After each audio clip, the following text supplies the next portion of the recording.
صفير البلبل. هيج قلبي يستمع لي الماء والزهر معا مع زهر لحظه الموقل. وأنت يا سيدة لي وسيدي ومولى لي، فكم تيمني غزيل العقيقل. قطفته من وجنة من لثم ورد الخجل، فقال لا لا لا لا لا وقد غدا مهرولي. والخوذ مالت طربا من فعل هذا الرجل، فولولت وولولت ولي يا ويل لي. فقلت لا تولولي وبين اللؤلؤ لي. قالت له حين كذا انهض وجد بالنقل. وفتية سقونني قهوة كالعسل لي، شممتها بأنافي أزكى من القرنفل. في وسط بستان حلي بالزهر والسرور لي. والعود دن لي والطبل طب لي. طب لي والسقف سق لي. والرقص قد طاب لي. شوى وشاهشي على ورق سفرجلي. وغرد القمري يصيح ملل في مللي. لو تراني راكبا على حمار أهزلي يمشي على ثلاثة كمشية العرنجل. والناس ترجم جملي في السوق بالقلقلل. والكل كيكا خلفي ومن حويللي. لكن مشيت هاربا من خشية العقنقل إلى لقاء ملك معظم مبجل. يأمر لي بخلعة حمراء كالدمدم لي. أجر فيها ماشيا مبغضدا للذيلل. أنا الأديب الألمعي من حي أرض الموصل. نظمت قطعا زخرفت يعجز عنها الأدب لي. أقول في مطلعها صوت صفير البلبل. ما رأيك يا مولاي؟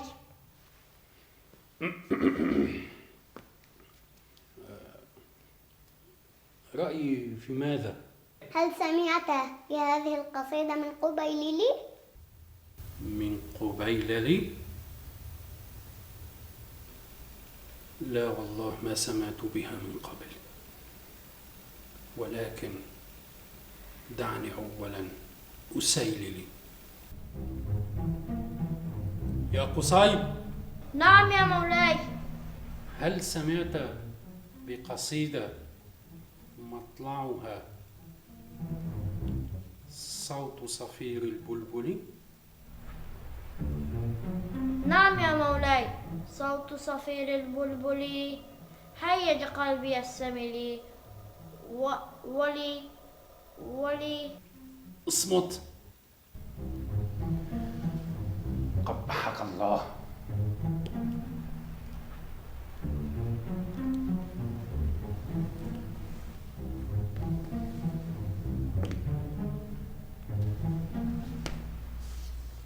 هاتها يا أصمعي، هات قصيدتك نعطيك وزن ما كتبت عليه ذهبا. المعذرة يا مولاي، ولكنني لم أكتب قصيدتي على ورق. فعلى ماذا كتبتها؟ ورثت عن أبي عمود رخام، فنقشت عليه قصيدتي وهو على ظهر ناقتي، ولا يحملها إلا 4 من جنودك.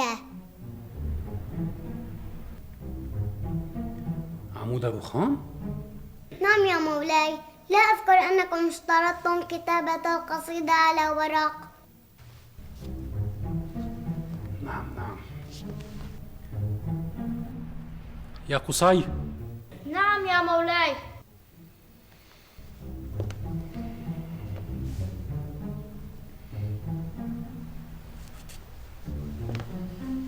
أعطي الأصمعي وزن ما كتب عليه ذهبا.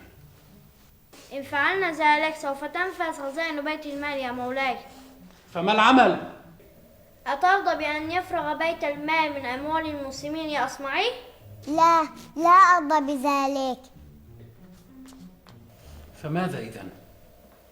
أتنازل عن حقي يا مولاي، ولكن بشرط واحد، أن تعطي كل الشعراء حقهم في قولهم ومنقولهم. حسنا يا أصمعي. تماما. تماما يا مولاي. السلام عليكم.